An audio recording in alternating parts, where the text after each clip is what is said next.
Hello friends, मैं एक बार फिर से उपस्थित हूँ कहानी हमें तुमसे प्यार कितना का अगला भाग लेकर। इसके पहले भी एक भाग अपलोड हो चुके हैं। अगर आपने नहीं देखा तो प्लीज़ मेरे चैनल पर जाकर एक बार अवश्य देखें। नक्षत्रा अब भी खिड़की से बाहर एकटक देख रही थी। तभी वैदेही जी कमरे से बाहर निकले और उन्होंने खिड़की पर खड़ी नक्षत्रा को देख लिया। ओह, तो मेरी बेटी बारिश देखने में मगन है, पर क्या हुआ इसे? यह इतनी गहरी सोच में क्यों डूबी है? वैदेही जी मन में बोलकर कमरे में आई। क्या हुआ नक्ष, नींद नहीं आ रही? माँ ने पीछे से आवाज़ दी, लेकिन किसी के ख्यालों में गुम नक्षत्रा को माँ की बातों पर ध्यान नहीं गया। कुछ देर तक यूं ही देखती रही, फिर चलकर पास आई और कंधे पर हाथ रख बोली, क्या सोच रही है? उसने माँ की तरफ देखा, फिर बाहर देखते हुए कहा, कुछ नहीं माँ, बस यूं ही बारिश देख रही थी, बोलकर पर्दा वापस लगा दिया। वैदेही जी के चेहरे पर हल्की सी मुस्कान आ गई। झूठ, माँ से झूठ बोल रही है। तुम बारिश तो नहीं देख रही थी? हाँ, मैं बारिश नहीं देख रही थी, उसकी शोर सुन रही थी। देखो ना, कितनी अच्छी लगती है बारिश के गिरते बूंदों की टिप टिप आवाज़, ये मेढकों की टर टर, बरसाती कीट पतंगों की तरह तरह की आवाज़ें कितनी सुकूनदायक है। जी कर रहा है सुनती रहूं। सुनकर माँ हंसने लगी। क्या हुआ माँ, आप क्यों हंसने लगी? मैं सच बोल रही हूँ, और आप मेरी आदतों से वाकिफ़ हैं ना? फिर हाँ, हम आपकी आदतों से वाकिफ़ हैं, लेकिन कभी कभी आदतों से हटकर भी कुछ करते हैं। ठीक है, हम सुबह बात करेंगे। काफ़ी रात हो गई है, जाओ सो जाओ। तुम यूँ इस तरह बारिश देखती रहोगी तो मुझे भी नींद नहीं आएगी। माँ की बात पूरी होने तक नक्षत्रा बिस्तर पर आ चुकी थी। माँ भी अपने कमरे की तरफ बढ़ गई, पर जाते जाते नक्षत्रा की तरफ देखते हुए बोली, होता है, कभी कभी इस बेमौसम की बारिश की तरह प्रेम भरा बेमौसम वसंत भी आ जाता है। माँ, आप क्या बोल रही हैं? कुछ समझ में नहीं आया। कल बात करेंगे, अभी सो जाओ। गुड नाइट, बोलकर माँ ने दरवाज़ा बंद कर लिया और अपने कमरे में आ गई। मैं अच्छी तरह जानती हूँ, तुम उसी के बारे में सोच रही हो जिसने तुम्हारी तरफ नज़र उठाकर तो नहीं देखा, लेकिन तुम्हारे दिल में प्रेम का दस्तक दे गया, एक उथल पुथल मचा दिया। उसकी एक झलक से तुम्हारा ये हाल है, इस कदर बेचैनी है, आँखों की नींद उड़ा दी है, तो बेशक वो बहुत अच्छा होगा। आज मैंने अपने जिस नक्षत्रा को देखा है, उसे देखकर कम से कम यह तो यकीन हो गया कि मेरी बेटी को प्यार से नफ़रत नहीं है। उम्मीद है जिसने अभी दस्तक दी है वह अवश्य एक दिन दिल में उतर भी जाएगा। आहा, कितना अच्छा होगा वह दिन जब मेरी बेटी कहेगी, माँ मुझे प्यार हो गया है, उसके साथ आगे बढ़ना चाहती हूँ, परिवार बसाना चाहती हूँ। काश वह दिन जल्दी आए। मन ही मन बोलते हुए वह भी सो गई। सुबह नक्षत्रा के फ़ोन पर बार बार कॉल आ रहा था, पर वह रिसीव नहीं कर रही थी। आवाज़ सुनकर माँ कमरे में आई तो देखा साकेत कॉल कर रहा है। नक्षत्रा अब तक गहरी नींद में सो रही है। वैदेही जी ने फ़ोन उठा लिया। Hello ma'am, good morning. Naksh ma'am phone नहीं उठा रही हैं। 10 बजे उनका मीटिंग है। अरे वह तो अब तक सो रही है, मैं अभी फटाफट उठा देती हूँ। जी मैम। नक्ष बेटा, ऑफिस नहीं जाना है? बहुत लेट हो गया, उठो। नक्षत्रा हड़बड़ाते हुए उठकर बैठी और फ्रेश होने भागी बाथरूम की तरफ। वह जब तक फ्रेश होकर निकली तब तक माँ टेबल पर नाश्ता लगा चुकी थी। माँ, आज नहीं खा पाऊँगी, समय नहीं है। अरे ज़्यादा नहीं, 1 चम्मच मेरे हाथों से खा लो। माँ, अभी आप अकेले चले जाइए, मैं सीधे शाम को संगीत में मिलूँगी, बोलकर माँ के हाथ से एक बाइट लिया, फिर हाथ में बैग और कार की चाबी लेकर माँ को बाय बोलते हुए झटके में निकल गई और कार में बैठ चाबी घुमा दी। पर अचानक ही आंखों के सामने टायर चेंज करता हुआ उसका चेहरा घूम गया और अगले ही पल सिर झटका। उफ, मुझे कल रात से क्या हो रहा है? क्या मुझे अपने ऊपर इतना भी कंट्रोल नहीं? ना चाहते हुए भी उसका ख्याल बार बार क्यों आ रहा है? नहीं, यह सही नहीं है। मुझे अपने पर कंट्रोल करना होगा। सारी चीज़ों से वाकिफ़ होने के बाद भी मैं इन सब में पड़कर अपना समय बर्बाद नहीं कर सकती। मेरा लक्ष्य प्यार, शादी और परिवार नहीं, कुछ और है। मन में बोलते हुए स्पीड बढ़ा दी। वह ऑफिस पहुँचे तो मीटिंग के लिए सारा सेटअप तैयार हो चुका था। मिस्टर सिंघानिया भी समय पर आ चुके थे, तो वह अपने केबिन में न जाकर सीधे मीटिंग रूम में गई और साकेत से कहा मिस्टर सिंघानिया को बुलाने के लिए। तब वो भी आया। दोनों ने एक दूसरे को ग्रीट किया और ऊपर से नीचे तक वह नक्षत्रा को देखते हुए धीरे से कहा, व्हाट अ परफेक्ट फिगर। आपने कुछ कहा? नक्षत्रा ने अपनी सीट पर बैठते हुए कहा। मिस नक्षत्रा, सबसे पहले तो आपको बहुत बहुत बधाई। आपकी कंपनी वेदांत तेज़ी से आगे बढ़ रही है। कस्टमर काफ़ी खुश हैं। उनके रिव्यू बहुत अच्छे आ रहे हैं। इसी वजह से छोटी कंपनी होने के बावजूद हम इन्वेस्ट करने को तैयार हैं। लेकिन मेरी एक सलाह है, आपको अपने बिजनेस जल्दी बढ़ाना है तो इसके लिए मुझे लगता है कि आपको अच्छे और फेमस मॉडल को हायर करना चाहिए अपने प्रोडक्ट्स को एडवर्टाइजिंग और प्रचार प्रसार के लिए। बात तो आपकी सही है, लेकिन मैं फ़िलहाल एक्सपेंसिव मॉडल हायर नहीं कर सकती। हमारा बजट इतना नहीं है। हाँ ठीक है, तो हम करते हैं। ओके ठीक है, लेकिन ये कि फिर हमारा परसेंटेज ज़्यादा हो जाएगा। सॉरी, यह हमें मंजूर नहीं। मैं अपनी मेहनत के दम पर यहाँ तक आई हूँ और मुझे यकीन है मैं मेहनत करूँगी तो बिना मॉडल हायर किए ही और बहुत आगे जाऊँगी। बोलकर नक्षत्रा उठ गई। हाँ, लेकिन कछुआ की चाल से। अब ये मत बोलना आप कि जीत तो कछुआ की ही होती है। वो कहानी है और यह वास्तविक जीवन। यहाँ खरगोश रास्ते में सुस्त आता नहीं, तो कछुआ की चाल चलकर जीत असंभव है। मिस्टर सिंघानिया, आपकी बातों से सहमत हूँ, पर यह भी तो हो सकता है कछुआ अपनी चाल की रफ्तार तेज कर दे। तभी सिंघानिया जी बोले, miss Naksh, just a second, मुझे आपसे कुछ कहना है। बोलिए। क्यों ना आप ही मॉडलिंग करो? मॉडल के लिए परफेक्ट फिगर भी है, तो फिर बुराई क्या है? क्या आपको लगता है अपने प्रोडक्ट्स के लिए मॉडलिंग करोगे तो लोग पसंद करेंगे, पब्लिक अट्रैक्ट होंगे? अवश्य होंगे। मुझे तो नहीं लग रहा। आप एक काम करिए, पहले आप मेरी कंपनी के लिए मॉडलिंग कीजिए। देखिए लोगों का आपका यह रूप कितना पसंद आता है। पर हाँ, एक बात मैं पहले साफ कर दूँ, उसके लिए आपको पेमेंट नहीं दूँगा। वह क्यों? क्योंकि मैं आपकी कंपनी में इन्वेस्ट करूँगा। इस बारे में सोचकर बताऊँगी। बोलकर दोनों ही उठ गए। एक बार फिर हाथ मिलाया और बाहर निकल गए। 1 घंटे की मीटिंग 1.5 घंटे में ख़त्म हुई। आधे घंटे बाद मिस्टर खन्ना के साथ मीटिंग थी। नक्षत्रा अपने केबिन में बैठी थी, लेकिन उसके दिमाग में मिस्टर सिंघानिया की कही बातें घूम रही थी। क्या मैं मॉडलिंग करूं? सच में अगर सक्सेस हुआ कंपनी के ऊंचाइयों के साथ, तब पैसे भी काफ़ी बच जाएंगे। पर कहीं ऐसा ना हो मेरा ध्यान अपने कामों से हट जाए।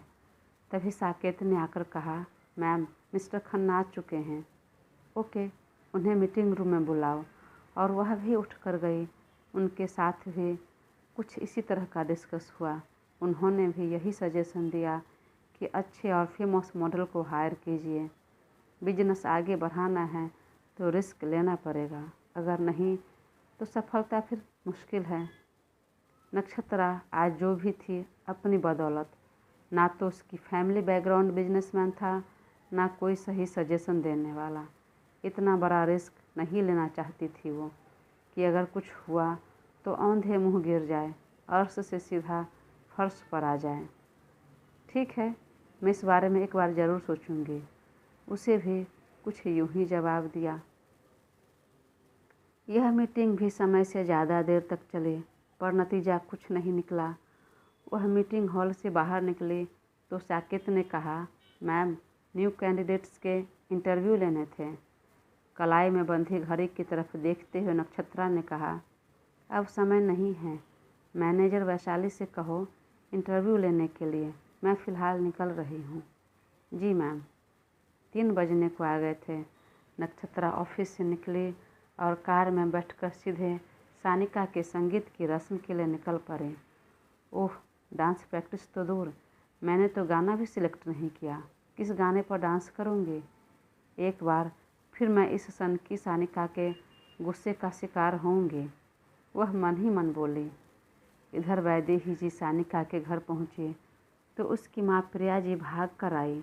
वैदेही बहन, धन्यवाद, आप समय से आ गई।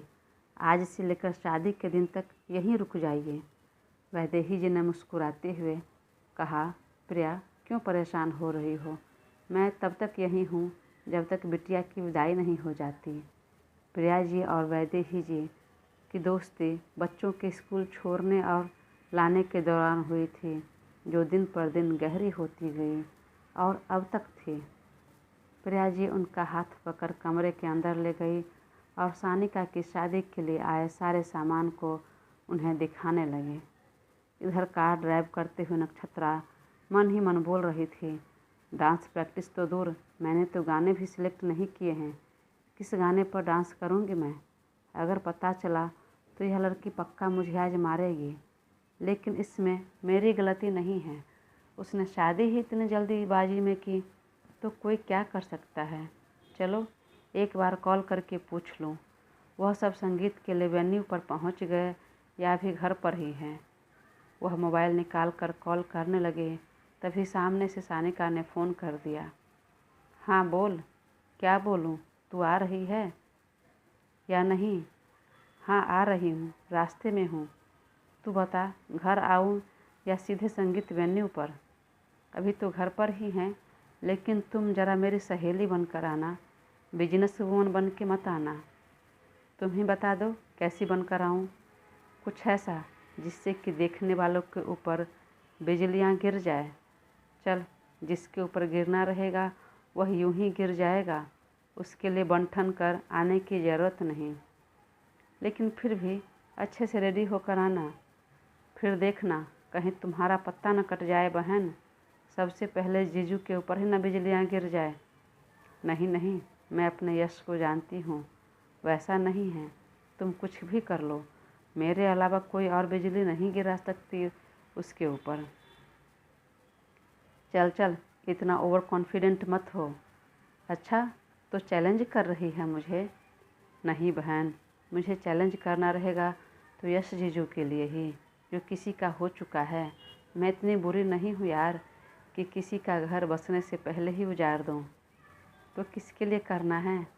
अरे जो होगा सबसे खास, सबसे प्यारा, सबसे अलग। नक्षत्रा बोल रही थी और आंखों के सामने उसी युवक का चेहरा आ गया। चलो, मैं पार्लर पहुंच गई हूँ, फ़ोन रखो। दोनों ने फ़ोन रखा और नक्षत्रा कार से बाहर निकलकर पार्लर की तरफ बढ़ गई। अरे क्या जादू हो गया है मुझ पर उसका, क्या असर कर दिया है मुझ पर। बार बार वही क्यों दिखाई दे रहा है? रोज़ कितने ही अच्छे और हैंडसम लड़के तो दिखते हैं, मिलते हैं, कितनों ने प्रपोज भी किया, पर मन में कभी ऐसी फीलिंग नहीं आई। न मैंने किसी को आज तक भाव दिया, पर ये कौन है जिसने मुझे कोई भाव नहीं दिया और उसके लिए मेरे मन में इतने भाव चढ़े हुए हैं, दिलो दिमाग से निकल नहीं रहा है। मन ही मन बोलते हुए वह पार्लर के अंदर गई। इधर शाम होने को आ गई, संगीत के रस्म का समय हो गया। इधर नक्षत्रा को पार्लर में समय लग गया। शादी का सीजन होने की वजह से भीड़ थी, ऊपर से उसने अपॉइंटमेंट भी नहीं लिया था। सभी संगीत की रस्म के वेन्यू पर पहुंच गए। सानिका के तरफ के सारे रिश्तेदारों से लेकर ससुराल के तरफ के भी रिश्तेदार आ गए थे। रस्में शुरू हुई, सबसे पहले कपल डांस होना था। जैसे ही सानिका और यशस्वी जी स्टेज पर आए, सब ने ताली बजाकर दोनों का स्वागत किया। सानिका ने जहां स्काई ब्लू कलर की बहुत प्यारी सिल्क साड़ी पहनी थी, मैचिंग ज्वेलरी के साथ पूरा श्रृंगार किया था, वहीं उसी से मैच करता हुआ यशस्वी ने कुर्ता पैजामा पहना था, गले में मोतियों का हार। दोनों एक साथ बेहद जच रहे थे। वो दोनों के आते ही सभी लाइट्स ऑफ हो गई और एक स्पॉटलाइट दोनों के ऊपर पड़ी। सॉन्ग बजा और दोनों डांस करने लगे। तेरे संग यारा, खुश रंग बहारा, तू रात दीवानी, मैं जर्द सितारा, वो करम खुदाया है, तुझे मैंने जो पाया है, तुझ पर मर के ही मुझे जीना आया है। दोनों बहुत अच्छा डांस कर रहे थे। देखकर सभी ताली बजा रहे थे, हूटिंग कर रहे थे। कपल डांस होने के बाद बारी बारी बाकी सब डांस करते हैं और इधर सानिका की नज़रें बार बार प्रवेश द्वार की तरफ जाती है। यह लड़की अब तक नहीं आई, मन में बोलते हुए थोड़ी मायूस होती है। उसे इस तरह परेशान देखकर वैदेही जी भी कॉल ट्राई करने लगती है। अब तक लगभग सारे डांस परफॉर्मेंस ख़त्म हो चुके थे। कुछ लोग खाने के टेबल की तरफ बढ़ जाते हैं। तभी लाइट्स एक बार फिर ऑफ होती है और नक्षत्रा सानिका के साथ एंट्री करती है। एक स्पॉटलाइट उसके ऊपर जाती है तो सब ज़ोर से तालियां बजाने लगते हैं। यशस्वी भी खुशी से उठकर ताली बजाने लगता है। नक्षत्रा ने ऑफ वाइट और हल्के गोल्डन कलर की सीक्वेंस बॉर्डर वाली साड़ी पहनी थी। डायमंड के पतले नेकलेस, ईयररिंग्स, बैंगल्स, मांग टीका और हल्के मेकअप के साथ बालों को कर्ल करके खुला छोड़ रखा था। कुल मिलाकर वह बेहद खूबसूरत लग रही थी। उसने साड़ी को प्लिट्स न बनाकर सिंगल पल्लू लिया था। स्टेज पर आकर उसने पल्लू का एक कोना कमर में खोस लिया। सॉन्ग बजता है और वह सानिका के साथ डांस करने लगती है। मेरे ख्वाबों में जो आए, आके मुझे छेड़ जाए, उससे कहो कभी सामने तो आए। मेरे ख्वाबों में जो आए, अपना है या बेगाना है वो, सच है या कोई अफसाना है वो, देखे घूर घूर के यूं ही दूर दूर से, उससे कहो मेरी नींद न चुराए।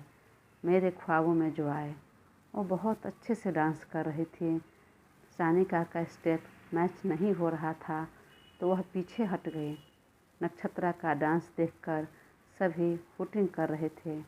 वह डांस करते समय जब भी गोल घूमती तो उसके सीने पर पल्लू में जो चमकदार सितारे लगे थे, उसका रिफ्लेक्शन दूर खड़े खाना खा रहे किसी युवक की आंखों पर पड़ जाता और वो आंखें मीच लेता।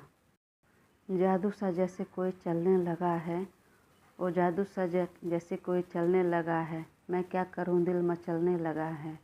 एक बार फिर नक्षत्रा गोल घूमी और उस युवक के आंखों पर वह रोशनी गई तो उसने आंख पर हाथ रखते हुए एक आंख बंद कर उसकी तरफ देखा।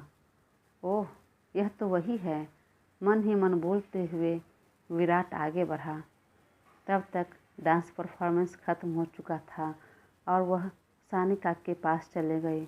दोनों बातें करने लगी। अरे वाह, क्या डांस किया तूने, और अचानक यह गाना क्यों सिलेक्ट किया? मुझे तो लग रहा है कुछ गड़बड़ सरबर है। तू बोल भी रही थी किसी के ऊपर बिजली गिराने वाली है। अरे गिराने वाली नहीं हूँ, गिरा चुकी हूँ। आय हाय, बोल बोल, कौन है वो? अरे कोई नहीं, यूँ ही बोल रही हूँ, और मैंने कोई गाना सिलेक्ट नहीं किया था। वो तो पार्लर में थी तब यह गाना बज रहा था, तब मेरे दिमाग में यह गाना सेट हो गया, किसी पर डांस करूँगी और कुछ नहीं। तब तक विराट दोनों तरफ देखते हुए उसे ढूंढते हुए स्टेज तक आ गया। यशस्वी ने उसे खींच कर ले आया। अरे वीरू, चल एक तेरा भी सोलो डांस परफॉर्मेंस हो जाए। अरे ग्रुप में मैंने किया ना, सोलो नहीं कर पाऊँगा, मुझे डांस नहीं आता यार। अबे तो कौन सा तुम यहाँ पर कंपटीशन के लिए आए हो? मेरी शादी हो रही है, इसी खुशी में चल, तुझे जैसे भी आता है डांस कर। वह एक बार फिर नज़रें चारों तरफ दौड़ा कर फ्लोर पर आ गया। गाना बजा और वह भी डांस करने लगा। ख्वाब हो तुम या कोई हकीकत, कौन हो तुम बतलाओ, देर से कितना दूर खड़े हो और करीब हो आ जाओ। यशस्वी ने देखा तो हंसते हुए कहा, ओह, कहीं पे निगाहें कहीं पे निशाना। वही नक्षत्रा और सानिका भी उठकर खड़ी हो गई। इस गाने पर कौन डांस कर रहा है? गाना सुनकर तुम्हें क्या लग रहा है? होगा कोई अंकल टाइप ही, बोलकर दोनों हंसने लगे। इधर नक्षत्रा और सानिका खूब हंसी मजाक कर रहे थे, उधर वैदेही जी और प्रिया आगे की रस्म के बारे में बातें कर रहे थे। वैदेही, तुम वैदेही हो ना? पीछे से एक आवाज़ कानों में पड़ी तो उन्होंने मुड़ कर देखा और भौं से कोर पहचानने की कोशिश करते हुए बोली, हाँ मैं वैदेही हूँ, पर आप कौन? मैं विमला काकी, याद आया? उन्होंने एक पल के लिए दिमाग पर जोर डाला और कहा, हाँ याद आया, पर आप यहाँ कैसे?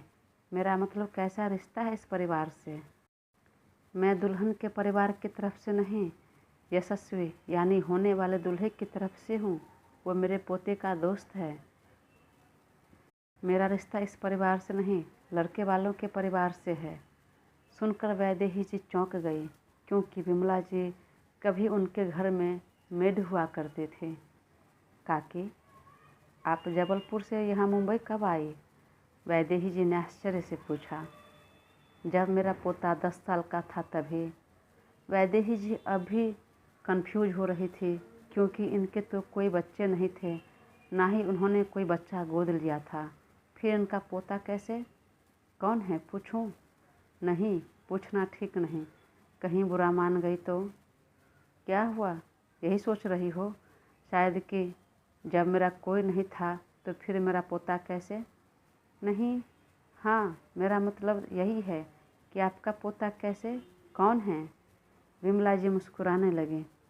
याद है जब मैं तुम्हारे घर काम कर रही थी तभी मुझे एक और घर में काम मिला था, एक बच्चों की देखभाल करने के लिए। हाँ हाँ याद आया, कोई 2-3 साल का बच्चा था जिसके पेरेंट्स कामकाजी थे। तब आपने मेरे घर काम करना बंद कर उसके घर काम करने चली गई थी, यह कहकर कि उन्हें बहुत ज़रूरत है और मुझसे ज़्यादा पैसा भी दे रही है। हाँ हाँ बिल्कुल सही कहा तुमने, यह वही बच्चा है। वैदेही जब जी अब और ज़्यादा कंफ्यूज हो गई कि अगर वह बच्चों को संभाल रही थी तो फिर वह इनका पोता कैसे हो गया। मन में आया कि पूछ लूं, लेकिन ना तो उचित समय लगा ना ही जगह, तो नहीं पूछ सकी। फिर सोचा शायद अत्यधिक लगाव होने की वजह से उन्हें अपना बेटा बहू और बच्चों को अपना पोता मान लिया होगा। तभी विराट उस तरफ आया। दादी आप यहाँ हैं और मैं आपको उधर ढूंढ रहा हूँ, चलिए खाना खा लीजिए। और क्या आप घर नहीं जाएंगे? हाँ चलती हूँ बेटा। फिर वैदेही जी की तरफ मुखातिब होती हुए बोली, वैदेही यही मेरा पोता है विराट। फिर विराट को आंखों से इशारा कर नमस्ते करने के लिए कहा। नमस्ते आंटी जी, विराट ने दोनों हाथ जोड़ते हुए झुककर कहा। खुश रहो बेटा। बोलते हुए वैदेही जी की नज़रें उस पर यूँ ठहर गई मानो जैसे उनकी तलाश पूरी हो गई हो। एक पल के लिए उसे घूरती रही, हजारों सपने एक क्षण में देख लिया। आंटी, क्या आप मुझे जानती हैं? पहले कभी मुझे देखा है? अरे देखा है, जब तुम बहुत छोटे थे तब आसपास ही घर हुआ करता था हमारा। वैदेही जी ने हाँ में सिर हिलाते हुए कहा। वैसे क्या काम करते हो बेटा? जी आंटी, मैं डॉक्टर हूँ। वह आगे कुछ बोलता उससे पहले ही विमला जी ने जरा उत्साहित होते हुए बोली, वैदेही ऐसा वैसा डॉक्टर नहीं, ओपन हार्ट सर्जन है, विदेश से पढ़ाई किया है, वही काम करता है, अभी अभी शादी के लिए यहाँ आया है। वैदेही जी कुछ सोचते हुए चेहरे पर बड़ी मुस्कान आ गई, जिसे विमला जी ने अच्छे से भांप लिया और बोली, वैसे अपनी नक्षु किधर है, कैसी है? वह भी बड़ी हो गई होगी, शादी कर दी उसकी? यहीं कहीं होगी, शायद सानिका के साथ। अभी अभी लास्ट में जो डांस कर रही थी वह नक्षु ही थी। अच्छा, वह अपनी नक्षु थी? बहुत अच्छा डांस कर रही थी और कितने बड़ी हो गई है, कितनी प्यारी दिख रही है। देखने से तो लगा कि उसकी शादी हो गई है। नहीं, कहाँ शादी हुई है। और आजकल के बच्चे शादी करना चाहते हैं, शादी के नाम से भड़क जाती है। अब तो मैंने बोलना भी छोड़ दिया। अच्छा एक बात बता, वह योगी वापस नहीं आया? वैदेही जी ने ना में सिर हिला दिया। तुम दोबारा उस घर में नहीं गई? नहीं। अच्छा यह पुरानी बातें छोड़िए, विराट की शादी हो गई? उसका भी वही हाल है। बच्चे आजकल शादी कहाँ करना चाहते हैं, फिर अपने माँ बाप को देखकर तो और वह शादी के नाम से चिढ़ जाता है।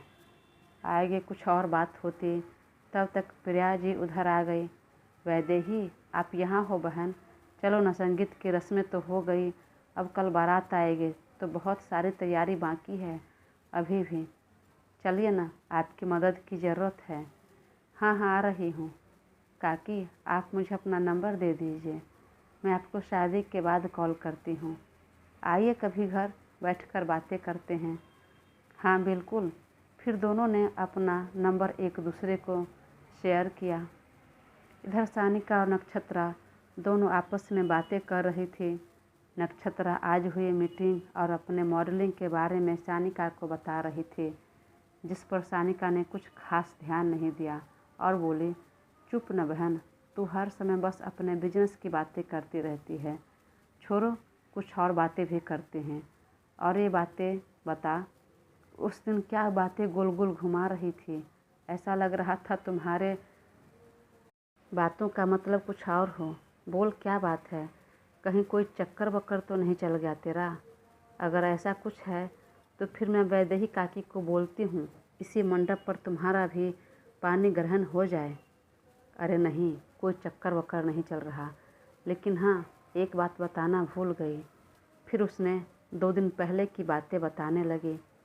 पता है, उसने टायर लगा दिया मेरा, और मैंने जब थैंक यू कहा, अपना नाम बताना चाहा, तो भी मेरी तरफ एक बार देखा तक नहीं। क्या मैं इतनी बुरी दिखती हूँ? मुझे ऐसे कैसे कोई इग्नोर कर सकता है? हद है। इस बात पर तू इतना क्यों परेशान हो रही है? अगर तुझे कोई घूर कर देखे तो बुरा लगता है, उसे 100 बात सुनाती है। किसी ने नहीं देखा तो परेशान है। आखिर तू चाहती क्या है, और कौन है वह बंदा जिसे देखकर तुम्हारा यह हाल हो गया है? कहीं ऐसा तो नहीं वह तुम्हें अच्छा लग गया? अरे नहीं, ऐसा कुछ नहीं है। ऐसा ही है, तभी तुम्हें इतना बुरा लगा। अक्सर होता है, जो हमें अच्छा लगता है तो हम चाहते हैं कि वह भी हमारी तरफ देखे। वो तो पता नहीं, पर मैं ऐसा नहीं सोचती। वैसे जीजू किधर गए? अरे कहाँ जाऊँगा, यहीं हूँ। जहाँ घरवाले के साथ साली भी हो, तो उससे अच्छी जगह कोई हो सकती है क्या? बोलकर वह हंसने लगा। पर किसी को कॉल लगाया। हाँ यश, बोल, क्या हुआ? मैं दादी को लेकर निकल रहा हूँ, अब कल बारात में आऊँगा। हाँ, पर सानिका से तो मिलते जा। नमस्ते भाभी जी। विराट ने दोनों हाथ जोड़कर नमस्ते किया तो सानिका ने भी नमस्ते किया। वही नक्षत्रा उस युवक को देखकर चौंक गई। अरे, यह तो वही है, ये यहाँ कैसे? उसने धीरे से कहा। विराट ने भी उसकी तरफ देखकर जरा चौंकते हुए कहा, अरे आप यहाँ? नक्षत्रा जरा सकपका गई और वह कुछ बोल नहीं पाई। उसने हंसते हुए अपना हाथ आगे किया। My self Virat, doctor Virat Khanna. मैं एक ओपन हार्ट सर्जन हूँ। अब डॉक्टर की मुलाकात मरीज से हुई। यशस्वी ने हंसते हुए कहा।